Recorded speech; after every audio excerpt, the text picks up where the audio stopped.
હું કૃષ્ણા દિનેશ સવાણી અહીંયા પાલ અડાજણમાં જ રહું છું. નજીકમાં જ સેન્ટરથી રહું છું. મને સર્વાઇકલ પ્રોબ્લેમ હતો. હું આવી ત્યારે તો મારી ડોક એકદમ સીધી જ હતી. મને મારા બાજુમાં દાદા જતા હતા ને એનો મને ખ્યાલ હતો, એટલે એમને પૂછ્યું. મેં કીધું ક્યાં છે સેન્ટર, એટલે એમણે મને કીધું અને હું પછી અહીંયા આવી. હા, મારા બાજુમાં દાદા જતા હતા ને એમણે મને જણાવ્યું કે અહીંયા સેન્ટર છે એમ. એટલે પછી હું અહીંયા આવી ત્યારે મને ડોક મારી એકદમ સીધી સ્ટ્રેટ જ રહેતી હતી, જરાક પણ હલતી નહોતી. તો એક દોરાવા બી ફરક નહોતો પડતો. તો પછી હું અહીંયા મને સેન્ટરનો ખ્યાલ આવ્યો એટલે હું અહીંયા આવી અને 2 જ દિવસ થેરાપી લીધી અને મારા ઘણો બધો મારી ડોકમાં મને ફેરફાર લાગ્યો. એટલે હું ત્યારની હજુ અત્યાર સુધી રેગ્યુલર લઉં છું થેરાપી. 1 મહિના ઉપર થઈ ગયું, 1.25 મહિનો 1.5 મહિનો જેવું થવા આવશે મને.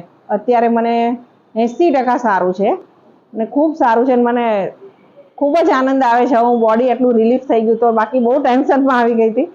પણ શૈલેષભાઈનો ખૂબ ખૂબ આભાર કે હું આવી તે દિવસે મને એમણે કીધું કે તમે નેટ ઘરે લઈ જાઓ, અને હું ઘરે લઈ ગઈ. પણ ત્યારે મને સુવાતું નહોતું મારાથી, એટલે એ શક્ય નહીં બન્યું, એનો ફાયદો નહીં લઈ શકે. પણ અહીંયા રેગ્યુલર આવીને મને ખૂબ સારું લાગ્યું. અહીંયાની દરેક થેરાપી ખરેખર ખૂબ સારી છે. કરંટની બી લો છો, તમારા પગ દોડવા માંડે છે. અને બેડ પણ એટલો સરસ છે. બેલ્ટ બીથી તમને કમરમાં, પેટમાં સારું લાગે છે. કબજિયાતનો પ્રોબ્લેમ હોય તો એ પણ સારું લાગે છે. ઘણો બધો ફરક છે. નુગા best best best best. Thank you.